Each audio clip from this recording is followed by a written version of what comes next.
لله نحمده ونستعينه ونستهديه ونتوب إليه ونعوذ بالله من شرور أنفسنا ومن سيئات أعمالنا من يهده الله فلا مضل له ومن يضلل فلا هادي له أشهد أن لا إله إلا الله وحده لا شريك له وأشهد أن سيدنا محمدا عبده ورسوله وصفيه من خلقه وحبيبه اللهم صل وسلم على سيدنا محمد وعلى آله وصحبه أجمعين.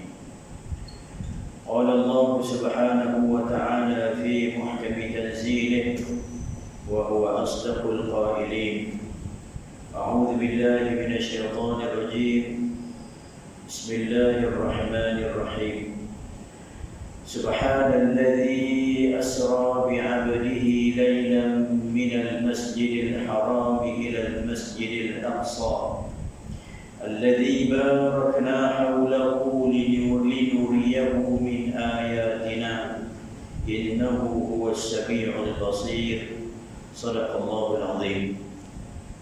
نوينا التعليم والتعليم والتذكر والتذكير والنقل والانتفاع والإفادة والاستفادة والحث على التمسك بكتاب الله وسنة رسوله صلى الله عليه وسلم والدعاء إلى الهدى والدلالة على الخير وابتغاء وجه الله ومرضاته وقربه وثوابه سبحانه وتعالى. Yang saya muliakan tuan-tuan imam, pengurusi dan juga ahli bahasa masjid, tuan-tuan, puan-puan, muslimin muslimat yang dirahmati Allah. Alhamdulillah, setinggi-tinggi kesyukuran kita panjatkan kepada Allah Subhanahu wa taala kerana pada malam yang penuh dengan kemuliaan dan keberkatan ini kita berada di tempat yang penuh dengan kemuliaan semata-mata untuk kita memperingati suatu malam yang penuh dengan kemuliaan. Tuan-tuan, kita berada dalam masjid, tempat yang dimuliakan oleh Allah Subhanahu wa taala. Pada malam Jumaat yang juga malam yang dimuliakan oleh Allah Subhanahu wa taala. Untuk kita memperingati sama-sama satu peristiwa yang paling agung, yang paling mulia. Anugerah yang terbesar yang diberikan oleh Allah Subhanahu wa taala kepada Nabi kita Muhammad sallallahu alaihi wasallam. Sebab itu tuan-tuan, kata ulama, nisbah kepada baginda Nabi sallallahu alaihi wasallam malam Isra wal Mi'raj merupakan anugerah dan malam yang paling agung, malam yang paling mulia. Kalau kita sebagai umat Nabi Muhammad sallallahu alaihi wasallam, malam yang paling mulia bagi kita malam Lailatul Qadar lah. Karena pada malam tersebut Allah Ta'ala memberi anugerah yang begitu banyak sehingga kan amal ibadat yang dilakukan pada malam tersebut digandakan melebihi daripada 1000 bulan. Tuan-tuan, kebiasaan orang sebut 1000 bulan, bukan 1000 bulan. Quran sebut afdalu khairum min alfi syahrin, lebih baik daripada 1000 bulan. Lebih baik itu kita tak tahu banyak mana, tuan-tuan. Rahmat dan anugerah Allah Ta'ala tak boleh kita jangka, tak terjangkau di pemikiran kita manusia. Boleh jadi 2000, boleh jadi 3000 bulan, boleh jadi 10,000 bulan, terpulang kepada anugerah Allah Ta'ala yang pastinya lebih daripada 1000 bulan. Allah Ta'ala sendirilah yang lebih mengetahui seberapa banyak yang dia berikan kepada umat Nabi Muhammad sallallahu alaihi wasallam. Kalau di siang harinya, tuan-tuan, tentulah kita katakan hari Arafah, di mana pada hari tersebut Allah Ta'ala tajalli dengan rahmatnya yang mencurah-curah khusus kepada penduduk ataupun kepada orang-orang yang menunaikan ibadat haji dan umrah yang sedang berwukuf di padang Arafah pada waktu tersebut. mendapat curahan rahmat yang begitu melimpah ruah, diumpamakan bagai hujan yang turun, hujan yang lebat yang menimpa, bermula daripada selepas sembahyang zuhur sampailah tenggelam matahari pada 9 Zulhijjah. Tapi bagi Nabi kita sallallahu alaihi wasallam, tuan-tuan, nisbah kepada Nabi kita yang paling mulia dan paling agung adalah pada malam Isra wal Mi'raj. Karena pada malam tersebut Nabi sallallahu alaihi wasallam dibawa dan diperjalankan dalam satu perjalanan yang penuh dengan mukjizat, yang penuh dengan kemuliaan. Allah Taala sebut linuriyahu min ayatina, untuk kami perlihatkan kepada hamba kami ini ayatina, tanda-tanda kebesaran kami. Yang mana pada malam tersebut baginda Nabi sallallahu alaihi wasallam dibawa oleh Allah Subhanahu wa taala. Sampailah kepada satu tempat melebihi daripada langit yang ketujuh, atas daripada Sidratul Muntaha. Tuan-tuan, Sidratul Muntaha adalah tempat yang paling tinggi yang boleh dicapai oleh malaikat di bawah ni. Jadi tuan-tuan, malaikat yang diciptakan oleh Allah Ta'ala itu ada yang bertugas daripada Sidratul Muntaha dan ke bawah, ada yang daripada Sidratul Muntaha dan naik ke atas. Jadi batasan dia, malaikat-malaikat daripada bawah ni paling tinggi boleh sampai ke Sidratul Muntaha, manakala malaikat daripada atas paling rendah boleh turun sampai ke Sidratul Muntaha, melepasi daripada Arasy Ar-Rahman, Arasy Allah Subhanahu wa taala, makhluk yang paling besar yang diciptakan oleh Allah Ta'ala. Yang Nabi pernah buat perumpamaan. Nabi kata perumpamaan bumi ini yang kita diami ini dengan kursi, wasi'an kursi yuhus samawati wal ard, dengan makhluk yang namanya kursi, umpama cincin yang terletak di tengah padang pasir. Cincin itu bumi, padang pasir yang terbentang luas itu adalah kursi. Dan perumpamaan antara kursi dengan arasy Allah Ta'ala umpama cincin yang diletak di tengah padang pasir, maka kursi yang begitu luas tadi umpama cincin yang halus, yang kecil, yang dibandingkan dengan arasy umpama padang pasir yang begitu luas. Maka dalam ayat Quran banyak Allah Ta'ala menceritakan, tak kurang 5 ayat yang Allah Ta'ala menceritakan tentang penguasaan Allah Ta'ala terhadap arasy yang begitu agung. Sebesar-besar makhluk, semulia-mulia makhluk, sehebat-hebat makhluk ciptaan Allah Ta'ala yang namanya arasy, itu juga berada di dalam genggaman kekuasaan Allah Subhanahu wa taala.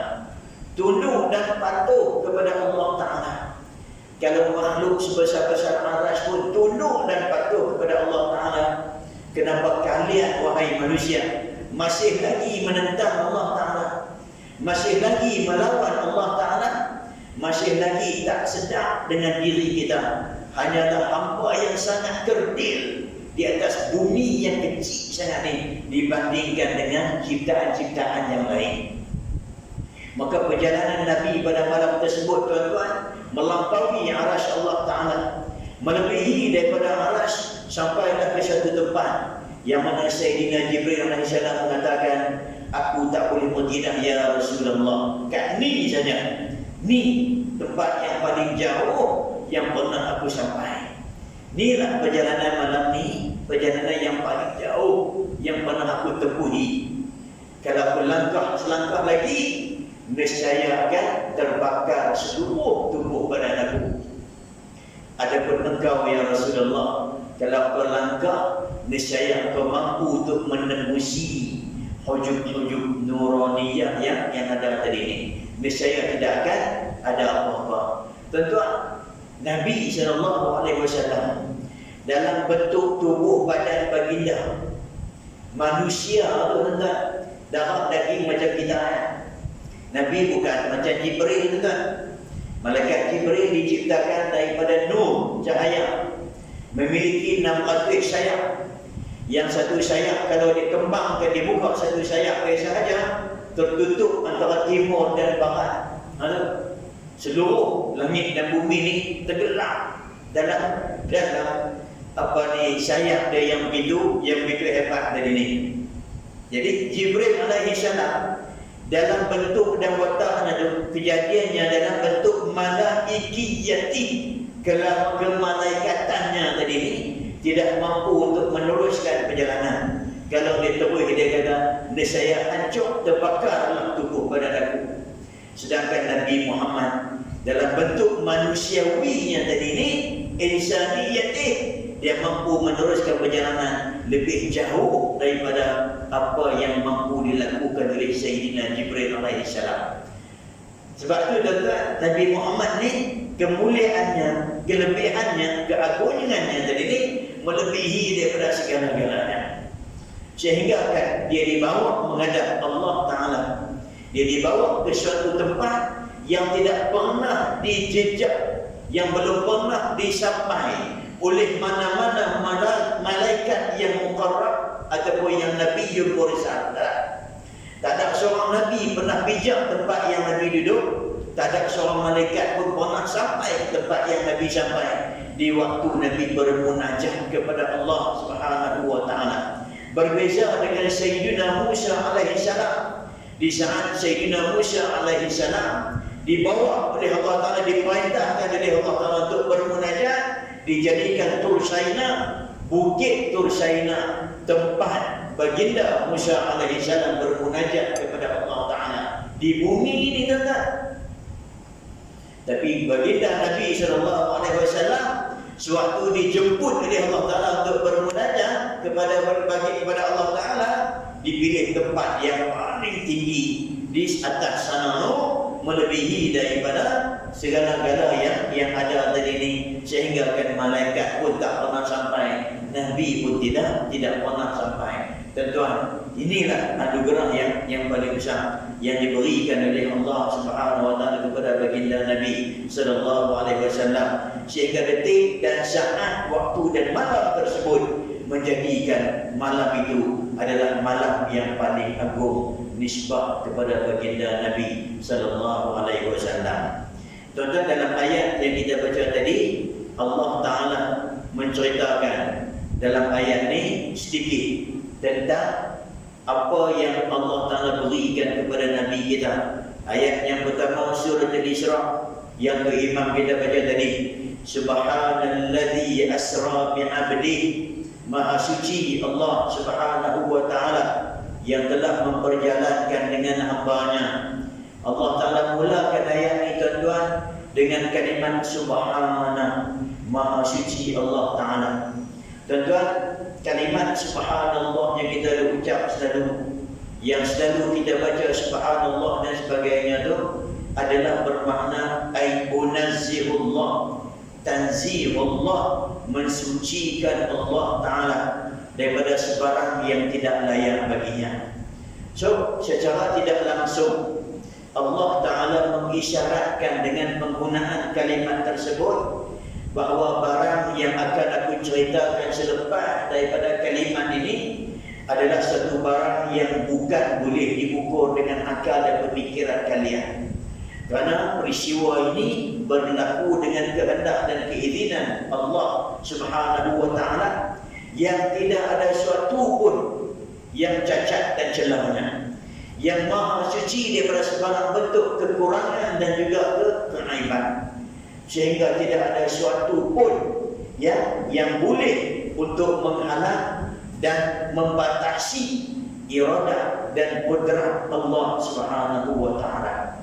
Maka sebab itulah peristiwa yang bakal diceritakan ni dalam ayat yang Allah Ta'ala sebut di sini, tuan-tuan, adalah peristiwa yang sangat-sangat menakjubkan.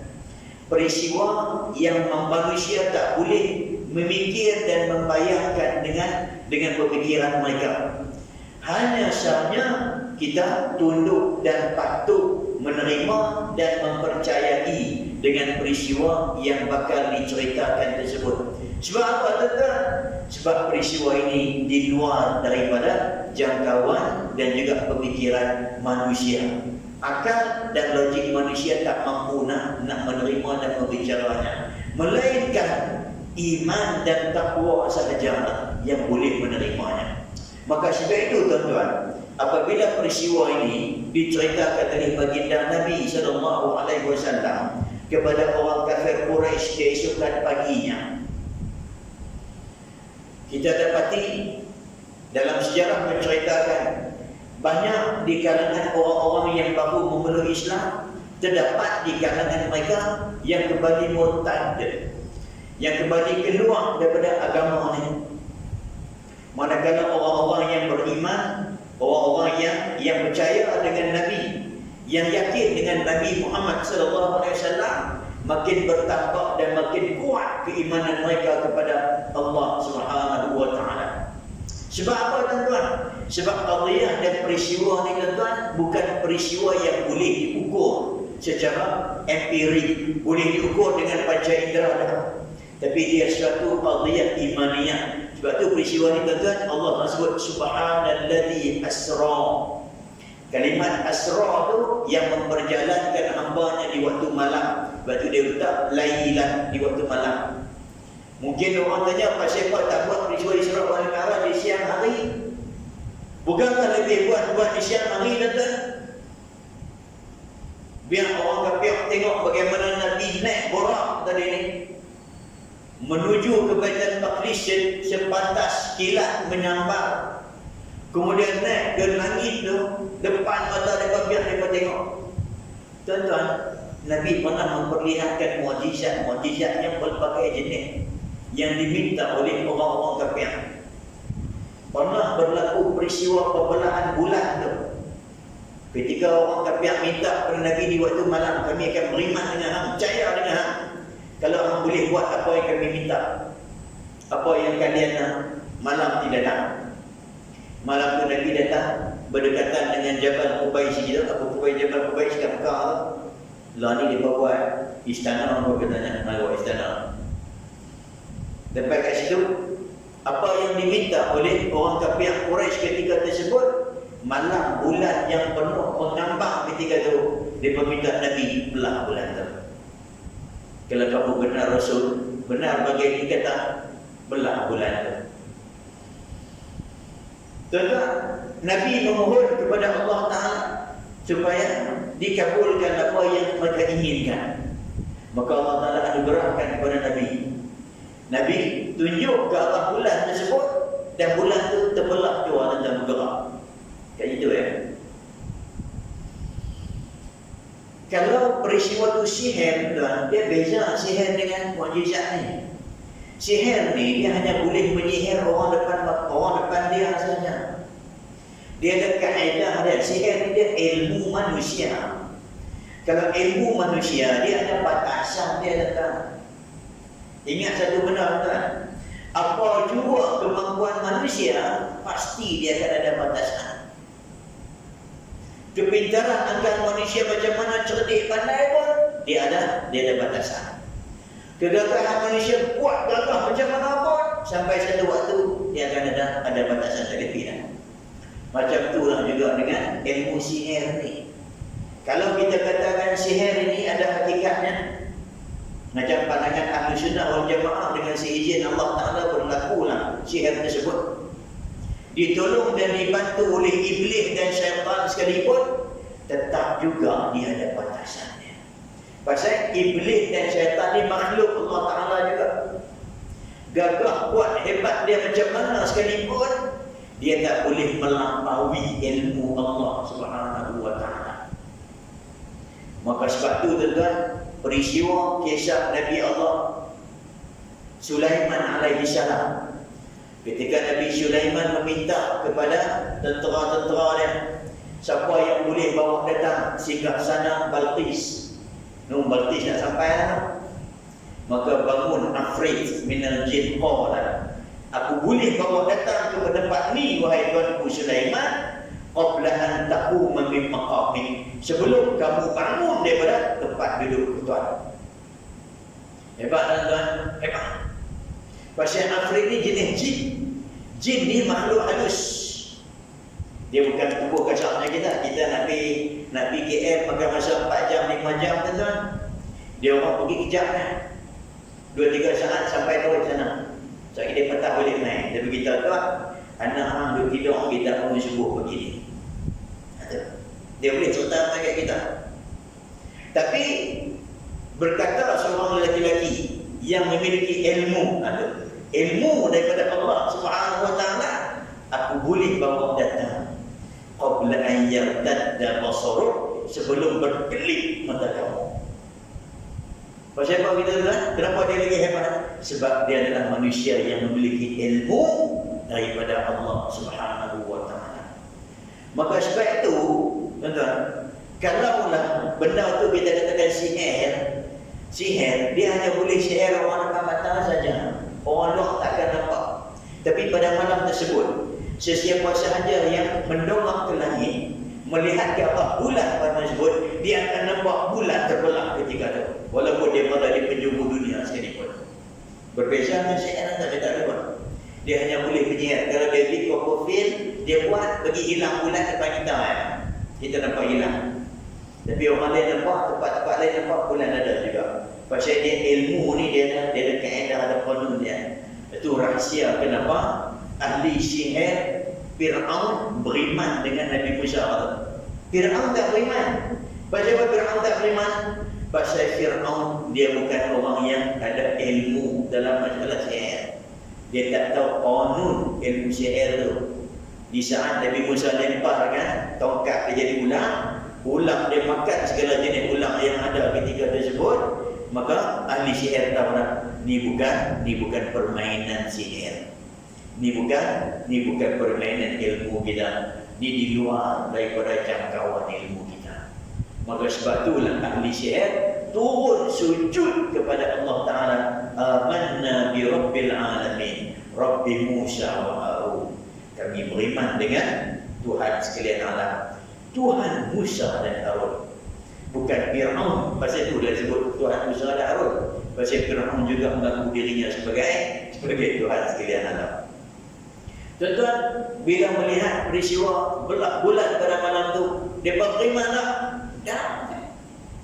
Dia berkata, oh ini sihir.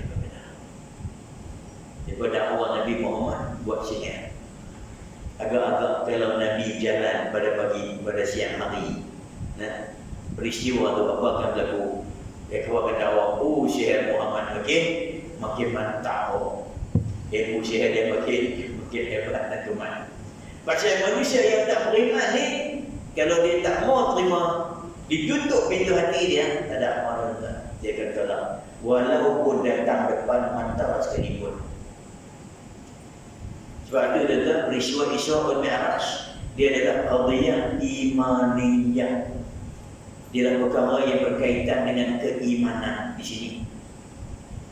Sebab itu bagi Sayyidina Abu Bakar As-Siddiq, walaupun dia tak pernah lihat, tak pernah tengok, tak pernah tahu peristiwa yang macam ni, di saat dikhabarkan kepada dia kata aku percaya. Lebih daripada itu pun aku percaya. Sebab apa?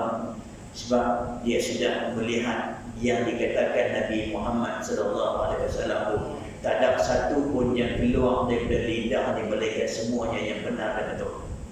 Kalau Muhammad yang kata macam tu, lebih daripada itu pun aku akan percaya. Jangankan naik ke langit, jangankan berjalan ke Baitul Maqdis semalaman, lebih daripada itu pun dia akan percaya. Inilah yang sepatutnya ada kepada kita orang mukmin, tuan-tuan, orang yang beriman.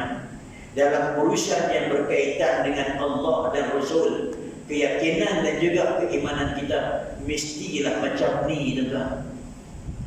Dituntut kepada kita macam tu. Walaupun kita tak tengok, walaupun kita tak nampak, walaupun kita tak pernah lihat, tapi keyakinan dan keimanan kita seolah-olah macam kita melihat benda macam tu. Yakin sebab datang daripada lisan Sayyidil Anbiya wal Mursalin, manusia yang tak pernah tipu, tuan-tuan. Dalam satu kitab sirah Kalau tak salah saya, Subulul Huda wa Rasyad, diceritakan ada seorang laki-laki datang bertemu dengan Abu Lahab. Dia tanya Abu Lahab, dia kata, aku nak tanya hang satu benda, tolong maklum bagi tahu, jawab dengan jujur dan ikhlas. Muhammad ni penipu ke tak? Turun serta titik. Ni kita berdua, 4 kata. Mata aku pun 4 kata. Muhammad ni penipu ke tak? Abu Lahab penipu, orang tempat kita dia ceritakan. Tengok buku ada CCTV bapa, nak tahu kamera bapa. Dia kata Muhammad ni, kami kenal dia 40 tahun dia hidup, dia tak pernah tipu. Dalam sekecil-kecil perkara sampai sebesar-besar, dia tak pernah tipu. Tuan-tuan, Nabi Muhammad dapat gelaran Al-Amin dah. Al-Amin. Siapa yang gelar dia? Orang Mekah. Gelaran yang paling tinggi, yang paling dipercayai. Orang Mekah, tuan-tuan, di saat mereka menolak Nabi Muhammad tu, tak percaya kepada Nabi Muhammad, anehnya perbuatan dan sikap mereka menunjukkan dia percaya kepada dia. Tuan-tuan, di malam Nabi nak berhijrah kan Nabi pesan dengan Sayyidina Ali, ni barang-barang yang dititipkan pada baginda, pulangkan balik pada tuan dia, bersekian. Artinya apa?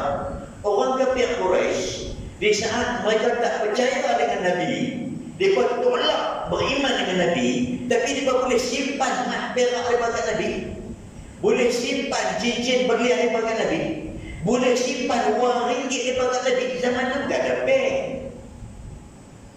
Nak simpan di mana? Simpan pada orang yang dipercayai. Siapa yang paling dipercayai? Tak tahu.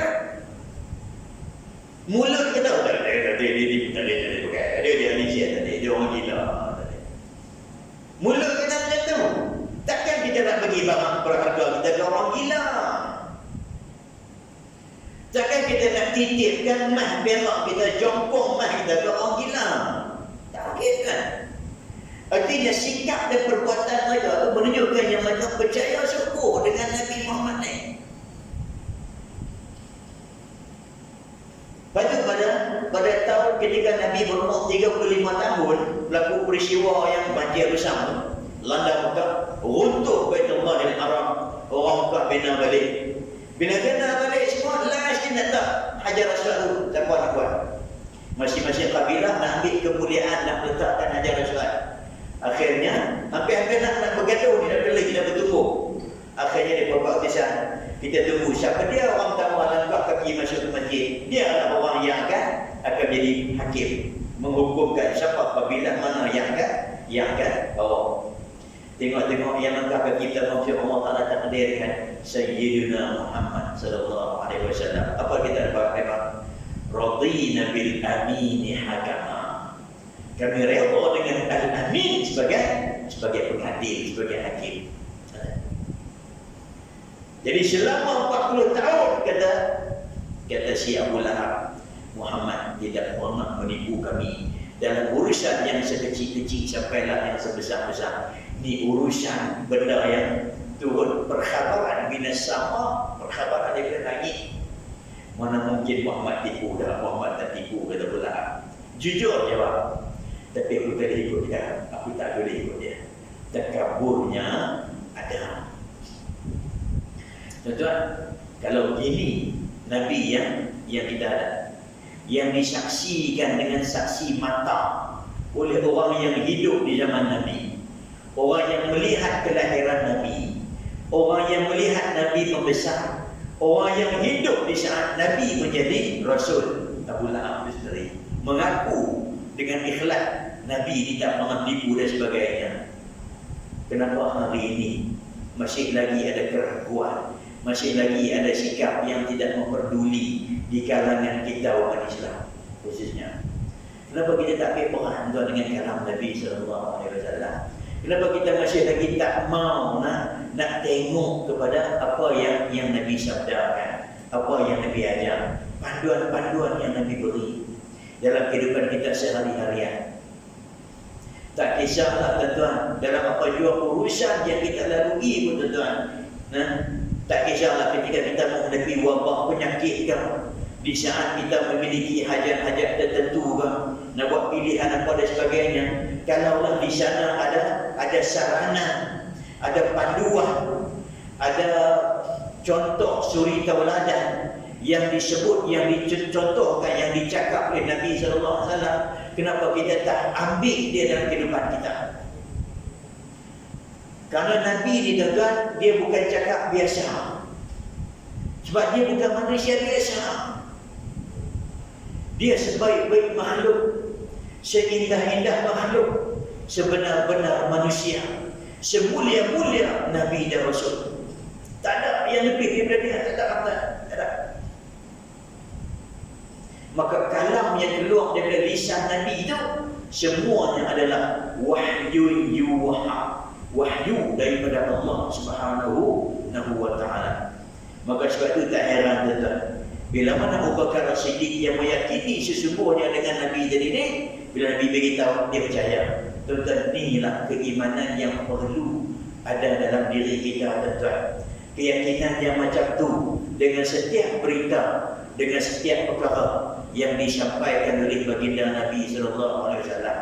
Kerana seluruh benda yang Nabi bagi tahu akan berlaku tuan di akhir zaman, semuanya dah berlaku. Kecuali benda-benda yang belum sampai waktu dan masanya sahaja lagi yang belum berlaku. Disaksikan oleh sahabat-sahabat, disaksikan oleh ulama-ulama, sampai zaman kita ni kita saksikan sendiri, kita tengok sendiri. Macam mana Nabi beritahu akhir zaman. Nabi sebutlah hadis yang orang tahu je dah tu. Antalidal amatu rabbataha wa antara tufatal urata ru'a asya'i yatatawaluna fil bunyan. Yang dulunya miskin, tak ada apa, kaki ayam, baju pun tak ada, muala kambing. Tapi akhirnya berlumba-lumba membina tempur bangunan-bangunan yang tinggi-tinggi, bermegah-megah dengan bangunan tinggi. Paling tinggi tempat lepas. Bukan dekat bina bangunan paling tinggi, kuil Hindu paling besar pun tempat lepas juga. Tuan-tuan tahu tak? Kuil Hindu terbesar di dunia duduk di UAE. Apa nak jadi dengan orang Arab tahu tak? Penyembahan berhala nak kembali balik ke bumi Arab ni. Apa bala lagi yang mereka nak undang? Apa kemurkaan lagi yang mereka nak panggil mari? Tak takut ke dengan kemurkaan Allah Ta'ala? Allah Ta'ala kalau turun dalam bentuk nak bagi pengajaran, okey lagi tak? Okey lagi. Masih ada rahmat lagi. Kalau diturun dalam bentuk kemurkaan, habis tuan. Bumi diterbalikkan tuan. Satu kaum mati musnah habis, kena jangkah dengan malaikat. Kejut. Kerat mati. Tak takutkah yang diundang kemurkaan Allah Ta'ala? Berapa kerat sangatlah Hindu yang ada di UAE tu, sampai buat kuil yang paling besar sekali di atas muka bumi ni, buat di sana. Allahu Akbar. Subhanalladzi asra bi'abdihi, Maha suci Allah Ta'ala yang telah memperjalankan hambanya di waktu malam. Tuan-tuan, kenapa pilih waktu malam? Karena waktu malam adalah waktu untuk kita bermunajat dengan Allah Subhanahu wa Ta'ala. Kalau dalam konteks peristiwa Isra wal Mi'raj, kalau kita pandang Isra wal Mi'raj itu anugerah Allah Ta'ala kepada baginda Nabi sallallahu alaihi wasallam dan dilakukan di waktu malam, maka orang yang ingin mendapat anugerah Allah Ta'ala kena ambil sebahagian malam daripada hidup kita tadi ini untuk kita bangun bermunajat kepada Allah Subhanahu wa Ta'ala. Umur kita 50 tahun, 60 tahun, 70 tahun, takkan tak boleh kuat dah tidur masanya pun. Siang tidur, malam tidur, PKP tidur, PKPB tidur, PKPBP pun tidur lagi. Dah boleh kot kita ambil sebahagian daripada waktu malam kita untuk kita bangun bermunajat, mendekatkan diri kepada Allah Ta'ala. bagi mencapai ketinggian dan kemuliaan kepada di sisi Allah Ta'ala. Wa minal laili fatahajjad bihi nafilatan lak asa an yab'atsaka rabbuka maqaman mahmuda. Di waktu malam ambillah sebahagian waktu untuk bertahajud, beribadat, untuk berqiyamul lail, merayu merintih kepada Allah Subhanahu wa taala. Asa an yab'atsaka rabbuka maqaman mahmuda. Mudah-mudahan besok Allah Ta'ala akan membangunkan kalian di maqam yang terpuji di sisi Allah Subhanahu wa Ta'ala. Sebab apa tuan-tuan? Sebab dalam ayat ni Allah Ta'ala sebut, buat tengok, asra subhanallazi asra bi'abdi. Maha suci Allah Ta'ala yang telah memperjalankan dengan hambanya. Dia tak sebut dengan rasulnya, dia tak sebut dengan nabinya, dia sebut dengan hambanya. Tuan-tuan, kalimat hamba di sini tuan-tuan, yang pertama sekali berdasarkan ayat ni kata ulama, Isra wal Mi'raj itu berlaku ruhan wa jasadan, ruh dan jasad.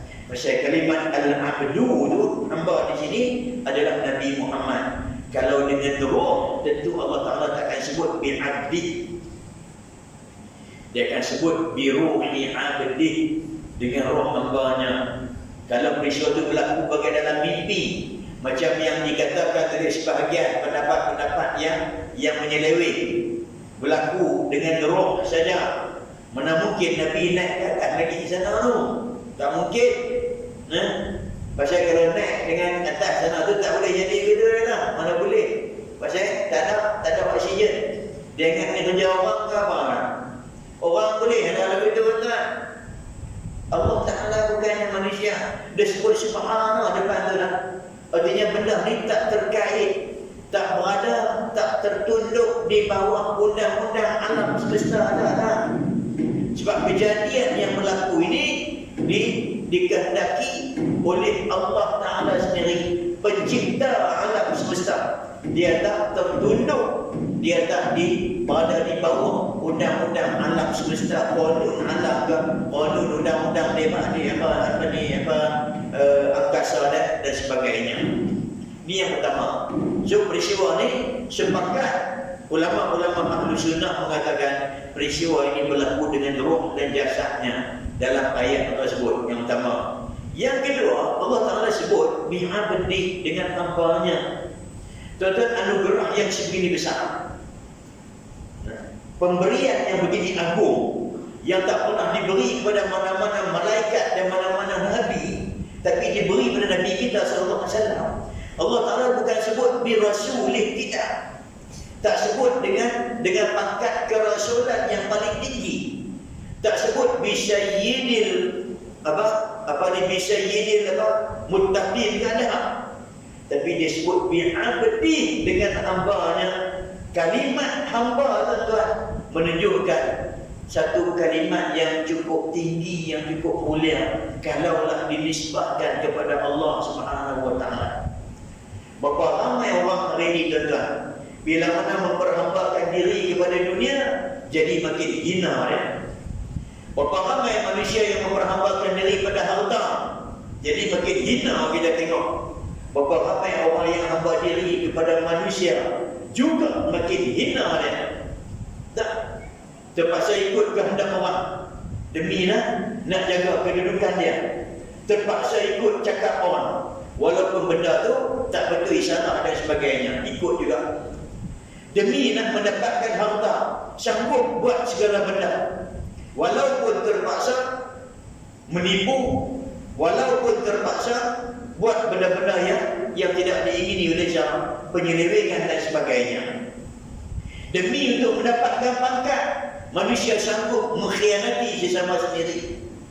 Dan demi untuk mendapatkan segala yang namanya dunia tadi ni, macam-macam benda manusia buat, sehingga akhirnya meletakkan mereka jadi makhluk dan hamba yang hina di sisi Allah Subhanahu wa Ta'ala. Dalam ayat ni Allah Ta'ala isyarat dengan kalimat abdi, hambanya, bahwasanya barang siapa yang memperhambakan diri kepada Allah Ta'ala, pasti dia akan dimuliakan oleh Allah Subhanahu wa Ta'ala. Sebab tu dalam sebuah hadis Nabi kata man tawadda'a lillah, barang siapa yang bertawaduk merendah diri lillah kerana Allah Taala, bagi Allah Subhanahu wa taala, rafa'ahu Allah, niscaya akan diangkat oleh Allah Subhanahu wa taala. Dalam ayat ni tetap Allah Subhanahu wa taala nak bagi tahu kat kita, nak isyarat kat kita bahawasanya Nabi Muhammad sallallahu alaihi wasallam itu mendapat title kemuliaan kedudukan yang paling tinggi pada malam ni adalah kerana sifat kehambaan yang ada pada diri baginda. Secara tak langsung ayat ini mengiktiraf sebenar-benar hamba Nabi Allah Ta'ala, hamba Allah Ta'ala yang benar, hamba Allah Ta'ala yang sebenarnya, dengan sifat kehambaan yang betul. Inilah dia baginda Nabi SAW. Jadi tuan-tuan, kalau nak jadi hamba Allah, nak jadi hamba kepada Allah Subhanahu wa taala, nak contohi siapa? Inilah dia contoh yang paling mulia, contoh yang paling baik. Nabi tak duduk di masjid 24 jam tak? Nabi tak duduk di masjid 24 jam. Nabi tak duduk di rumah 24 jam tak?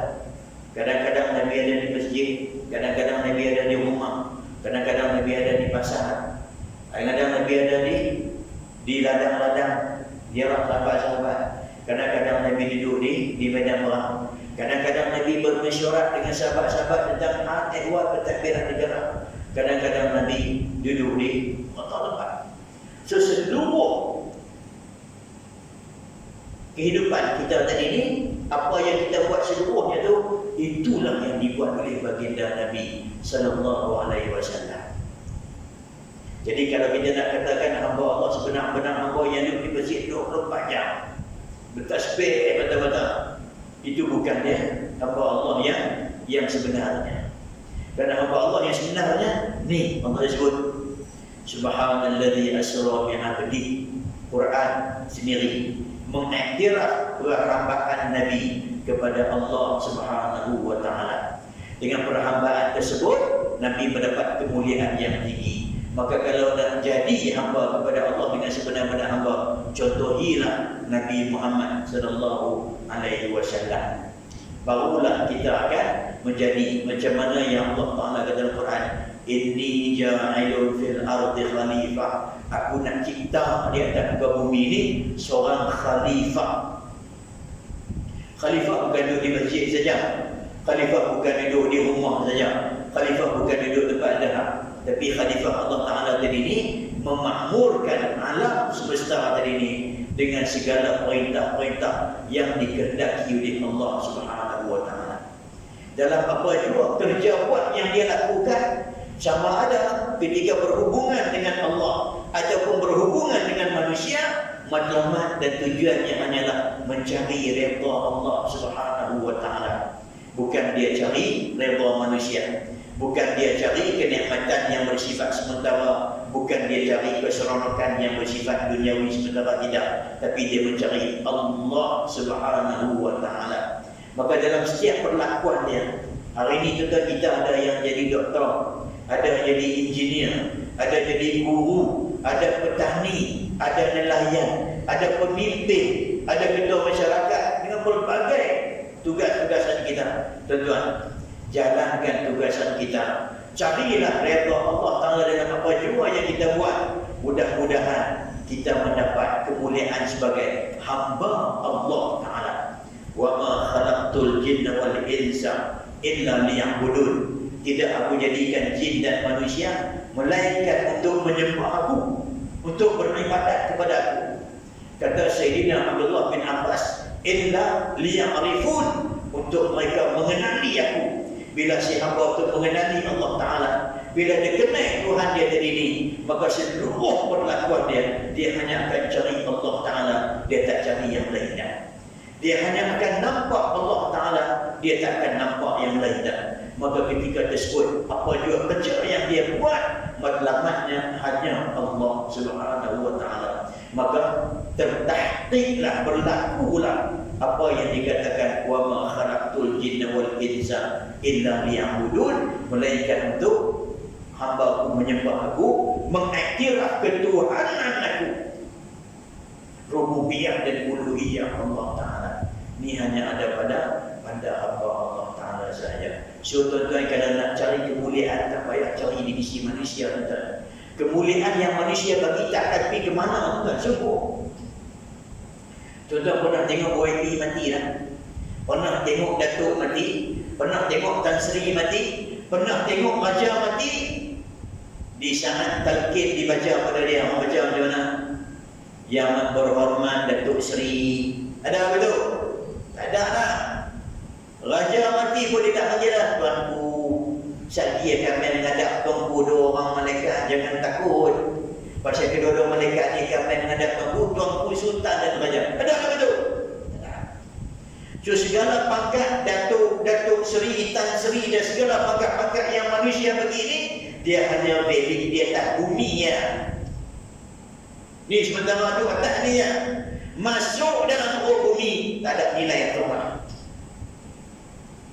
Kalau ada nilai, tentang kita kejap, kita lari, kita cari kan. Malaikat main tengok, oh Datuk Seri lah, kami ingatkan sampai dia mati tadi. Best, kita tengok.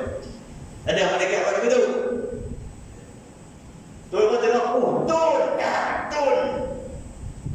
Tak apa lah, relax, jangan takut. Go lah malaikat, dapat muka lagi menyembah dulu. Ampun, tuanku patik nak tanya ni. Tuanku jawab, tentu tak boleh pun tak apa lah, jangan takut, kami ada. Ada apa tu? Tak ada, tuan-tuan. Tapi, kalau pangkat dan darjah yang diberi oleh Allah Ta'ala, walaupun manusia nampak macam orang gila, tak betul dan sebagainya, tapi dia tetap mulia. Ala inna awliya Allahi la khawfun alaihim wa la hum yahzanun. Hati-hati, ingat-ingatlah. Sesungguhnya wali-wali Allah ni siapa yang bagi? Allah lah yang bagi. Dalam sebuah hadis qudsi Nabi SAW sabda, tidak seorang hamba tu, kata Allah Ta'ala, tidak seorang hamba tu mendekatkan dirinya kepada aku dengan satu ibadat, dengan satu amalan yang paling aku cintai, melainkan dia mendekatkan dirinya kepada aku dengan melakukan barang yang aku fardukan ke atasnya. Wala yazalul abdu yataqarrabu ilayya bin nawafil. Sentiasalah si hamba tadi, dia memperdekatkan dirinya kepada aku dengan melakukan nawafil. Nawafil bukan satu, banyak. Istiqamah. Wala yazalu, sentiasa. So memerlukan istiqamah. Hatta uhibba, sampailah aku kasihkan dia, kata Allah Ta'ala. Bila aku kasihkan dia, kuntu sam'ahu alladhi yasma'u bihi, wa basarahu alladhi yubsiru bihi, wa yadahu allati yabtishu biha, wa rijlahu alladhi yamshi bihi. Jadilah aku mata, telinga, kaki dia ya, yang dia tengok, yang dia nampak, yang dia pukul, yang dia langkah dengannya.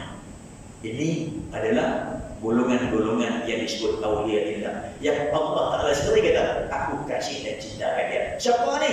Hamba Allah, tenang, yang mengabdikan diri untuk Allah, yang seluruh kerja buatnya untuk mencari Allah Subhanahu wa Ta'ala. Orang ni yang Allah Ta'ala kata, la khawfun alaihim wa la hum yahzanun. Jangan rasa takut, jangan rasa gemetar hari ini. Ketika hari mahsyar besok, seluruh manusia dalam keadaan takut. Seluruh manusia dalam keadaan huru-hara yang sangat-sangat dahsyat. Ketika itu tatanazzalu alaihimul malaikatu alla takhafu wa la tahzanu wa ubshiru bil jannati allati kuntum tu'adun. Malaikat turun, mereka depa jangan takut, jangan gemetar. Tenang saja hari ini. Terimalah khabar gembira dengan syurga yang dijanjikan oleh Allah Ta'ala bagi kalian.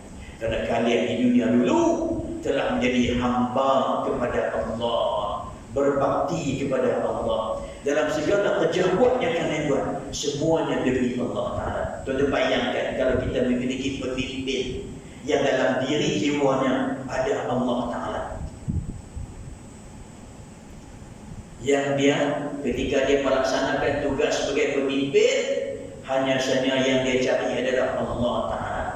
Tentu tak akan berlaku penyelewengan, tentu tak akan berlaku ketirisan, tentu tidak akan berlaku kezaliman, tentu tidak akan ada rakyat yang kebulung dan sebagainya. Umar bin Abdul Aziz, tuan-tuan, Satu hari ketika dia nak makan tu, dia tak makan lagi. Dia tak makan dah. Sampai seluruh rakyat dia makan dah. Pegawai dia bilang kita, tuan, hari ini seluruh rakyat kita semua dah makan dah. Dia tanya anak-anak yatim kami dah jamu makan hari ini.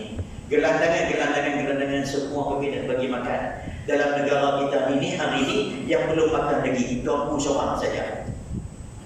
Maka Umar tadi kita, alhamdulillah. Dia pun pegang roti je. Koyak roti hakrah tu, cicah dengan daging wagyu. Tu mana ada. Cicah dengan minyak zaitunnya.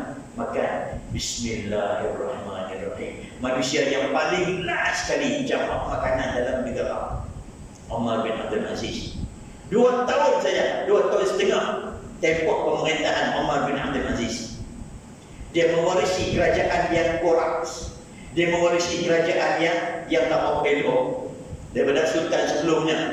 Dan tempoh 2 tahun setengah dia perintah, dia berjaya membawa keamanan, kenikmatan, kesentosaan kepada seluruh rakyat dia, sampai serigala tak mampu nak tangkap kambing. Keadilan bukan untuk manusia, sampaikan serigala tidak makan kambing. Keadilan yang dia dudukkan itu Allah Ta'ala bagi macam ni sekali kata. Serigala zaman dia makan apa? Jadi vegetarian, makan sayur. Serigala makan depan rumput. Di hari dia mati tu, naik orang lain turun serigala takam kepada kambing. Ni termasuk dalam sirah.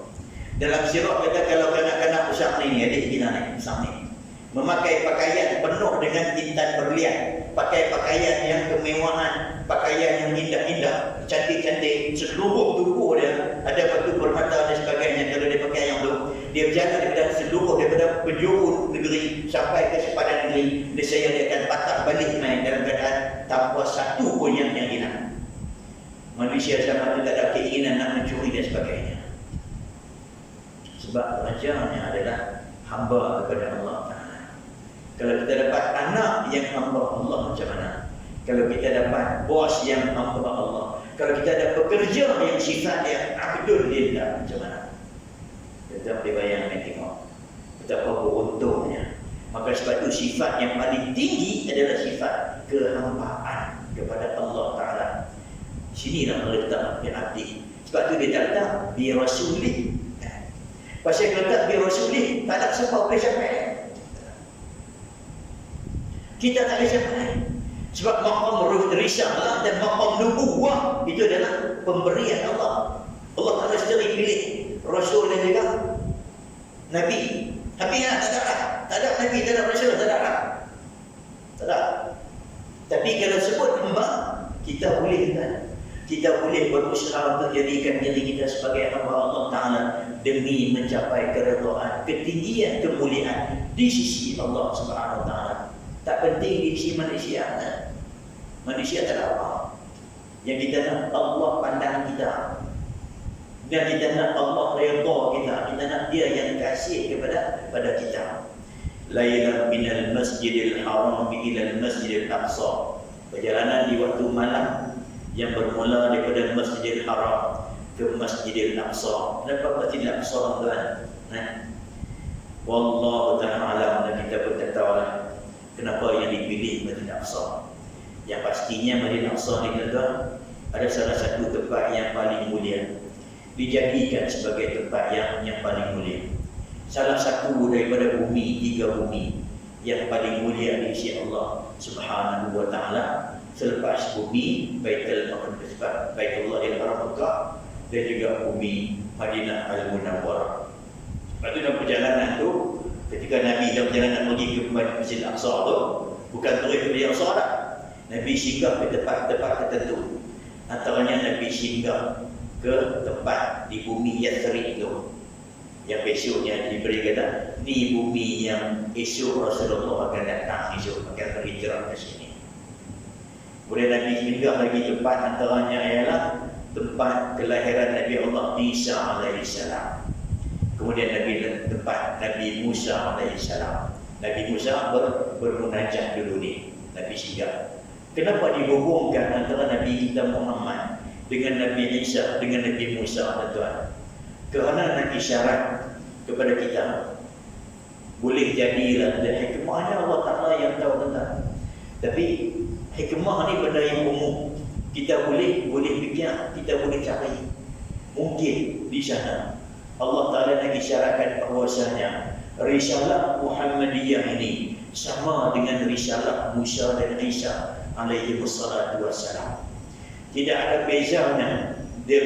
Agama yang dibawa oleh Nabi kita sama dengan agama yang dibawa oleh Nabi Musa dan juga Nabi Isa alaihi salam. Agama tauhid. Maka sebab itu kalau sebarang dakwaan yang berlaku di akhir zaman ni yang mengatakan bahwasanya agama Kristian itu diasaskan oleh Nabi Isa, agama Yahudi itu diasaskan oleh Nabi Musa, itu adalah penipuan semata-mata. Nabi Musa tidak pernah mengajar akidah dan syariat Yahudi hari ini. Nabi Isa tidak pernah mengajar bahawa diri baginda adalah anak Tuhan ataupun Tuhan dan sebagainya, tidak.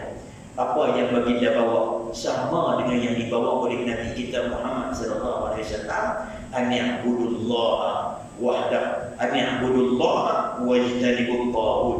Sembahlah Allah yang Maha Besar dan jauhi taghut, penyembahan berhala dan sebagainya. Ini satu.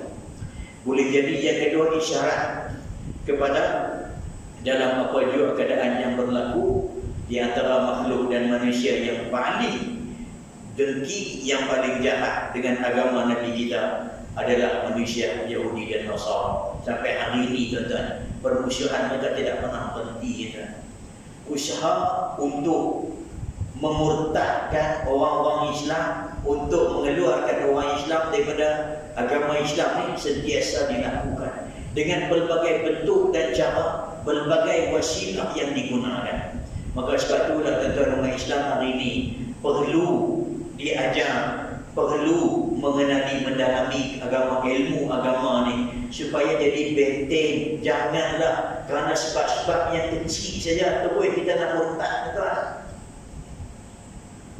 Masalah kena buru dengan jabatan agama terus nak murtad, apa maknanya? Sungguh tuan. Benda murtad ni bukan benda kecil, tuan. Kalaulah kita kata kesalahan tukang jantina tu besar dia, dia besar, salah. Membunuh tu salah, berzina tu salah, minum arak berjudi tu besar-besarnya. Tapi lebih besar lagi dosa murtad wal a'yadu billah. Hamba yang kembali kepada Allah Ta'ala besok dengan dosa yang setinggi langit tersebut, Allah Ta'ala kata aku tak peduli kalau ramai ada aku besok dengan dosa setinggi langit sekalipun. Kalau orang tak syirik dengan aku akan ampunkan dosa. Bukan suruh buat dosa, tidak. Tapi nak beritahu walaupun kita ni dosa banyak mana, memang kita ni pendosa, tuan. Walaupun dosa kita yang banyak, walaupun dosa kita membunuh, tapi di sana masih ada rahmat Allah Subhanahu wa Ta'ala untuk kita. Masih ada pintu-pintu keampunan untuk kita masuk tu. Di sana besok kita masih ada lagi pintu-pintu syafaat Nabi Muhammad sallallahu alaihi wasallam. Baginda Nabi besok di hari akhirat besok, Nabi yang paling sibuk. Allahumma salli wa sallim ala al-musyammiri an sa'idil jiddi yaumal qiyamah. Tu disebut macam tu dalam Dalailul Khairat. Selawat dan salam ke atas Nabi al-musyammir, yang ni sinting lengan ni, ansar anjil jiddi, nak tunjuk kita bersyukur. Nabi yang paling sibuk di hari akhirat besok. Sibuk dengan apa? Sibuk memberi syafaat kepada seluruh umat manusia dan kepada umat baginda sendiri. Siapa dia? Kita. Jadi setidak-tidaknya masih ada peluang untuk kita dapat syafaat Nabi itu, untuk dapat bantuan pertolongan baginda. Tapi kalau dah keluar tak apa lagi boleh buat lah. Tak ada apa lah. Sebab tu salah macam mana pun kembali balik taubat kepada Allah Ta'ala, tinggalkan dosa tu, apa masalahnya? Kalau kita dah silap dah pernah cucuk hormon dah bagi naik ni, tinggalkan hormon tu. Nanti dia turun lah balik, jadilah jantan balik. bertaubat pada Allah Ta'ala. Jangan senang-senang nak keluar agama. Kalau kita terlibat dengan dosa salah membunuh, contohnya Nuh bunuh 100 orang pun Allah Ta'ala ampun dosa orang. Hak cerita Nabi, cerita Bani Israel, 100 orang bunuh, bukan seorang, bukan kata yang dia bunuh, orang. Allah Ta'ala ampun dosanya. Tu umat Nabi, Nabi tidak bunuh. Ni umat Muhammad, lebih istimewa lagi rahmat dan kasih sayang daripada Allah Subhanahu wa Ta'ala. So jaga-jaga dengan tipu daya, tipu helah mereka. Mereka tu nak murtad sesatkan orang-orang sebelah Arab, sebelah timur dan sebagainya. Sebab negara mereka hari ini, tuan-tuan, setiap hari berapa ramai orang yang memeluk Islam. Tuan-tuan, kita tak peduli dengan agama ni, tuan-tuan. Kita tinggal agama ni, kita main-main dengan agama ni, Allah Ta'ala takkan rugi kita. Di barat sana, setiap hari berapa ramai orang barat, mak salih yang peluk Islam, yang nampak yang dapat hidayah Allah Ta'ala. Kalau apa tak mau, tinggal. Allah Ta'ala kata bukan ganti dengan kaum lain. Yuhibbuhum wa yuhibbuna. Yang mereka cintakan Allah, Allah juga cintakan mereka. Orang yang beruntung adalah orang yang bersama dengan agama Allah Subhanahu wa Ta'ala. So kalau kita ni buat dosa, kalau kita sedang kita salah dan sebagainya, kembali dan bertaubat. Kalau kita pernah buat benda-benda yang keluar untuk tuan-tuan, mengucap balik 2 kalimat syahadat. Di pesanan saya bukan untuk orang cerita orang sini dah. Di mana takut sampai ke mana-mana orang. Ya kalau yang pernah ada cita-cita nak keluar. Pasal saya dapat berita banyak orang Islam yang ada cita-cita nak keluar agama Islam, yang memohon nak keluar daripada agama Islam, yang kadang-kadang dah keluar dah cuma undang-undang tak benar dan sebagainya. Tuan-tuan, mengucap balik 2 kalimat syahadat. Kalau mati boleh sebab mengucap habis itu tertutup segala rahmat, tak ada apa dah. Habis. Kalau kita kembali dengan kalimat la ilaha illallah Muhammadur Rasulullah, sekurang-kurangnya masih ada lagi jalan. Paling tidak akhirnya akan masuk juga surga Allah Ta'ala. Kalau mati dalam keadaan murtad, waliyadzubillah, kekal dalam neraka selama-lamanya, tuan-tuan. Bukan kecil-kecil di sana, tuan-tuan. Sagi balik, tuan, buka dapur. Bukan suara jari, naik, duduk tikung tak ada pun. Rasa tengok api dunia ni macam mana, bukan api akhirat. Api neraka tu yang dibakar tu, yang bakaran dia tu sampai hitam pegang. Yang besok malaikat kata kami pun takut pada hari ini melihat bakaran api neraka. Yang bunyi dia, bakaran bunyi, boleh didengari jarak 500 tahun perjalanan. Bagi orang yang dalam neraka itu, yang murtad, yang kafir akan kekal selama-lamanya, non-stop akan kena seringan-ringan azab neraka. Orang yang dipakaikan kasut daripada api neraka menggelegak otak dia, dan dia sangka dia lah paling dahsyat azab, sedangkan dia lah yang paling ringan azab neraka. Kalau ada di kalangan umat Islam hari ini yang pernah bercita-cita nak keluar dari agama Islam, yang pernah ada permohonan dan sebagainya, kembali mengucap 2 kalimat syahadat balik. Tak jadi taubat, tuan, kena mengucap dulu baru boleh. Mengucap balik 2 kalimat syahadat, kemudian barulah bertaubat, berjanji jangan buat dah benda yang macam tu. Mudah-mudahan Allah Ta'ala jadikan kita di kalangan umat Nabi Muhammad sallallahu alaihi wasallam. Hidup sebagai mukmin, lahir kita sebagai muslim, hidup kita sebagai mukmin dan muslim yang mukmin, mati kita mudah-mudahan membawa kalimat la ilaha illallah. Tuan-tuan kali itu kita tuan-tuan, saya dah belajar dah masalah. Kita tak ada sampai dan tak apalah, tak ada naik ke langit, tak apalah dapat macam mana. Jadi mudah-mudahan ada manfaat, ada keberkatan apa yang kita cakap pada malam ni yang baik daripada Allah Subhanahu wa Ta'ala. Salah silap kasar bahasa daripada kelemahan kekurangan saya sendiri. Mudah-mudahan ada manfaat. Setidak-tidaknya ada sedikit sebanyak bekalan yang boleh kita ambil untuk jadikan sebagai bekalan dalam menjalani kehidupan, menghabiskan sisa-sisa usia dan umur kita sebelum kita dipanggil menghadap Allah Subhanahu wa Ta'ala. Jadi tuan-tuan, dengan itu tuan-tuan, aqulu qawli hadza wa astaghfirullahal azim li wa lakum. Wassalamualaikum warahmatullahi wabarakatuh. Saya serah balik majlis ini kepada pengurusi majlis Siena. Subhanallah bihamdika asyhadu an la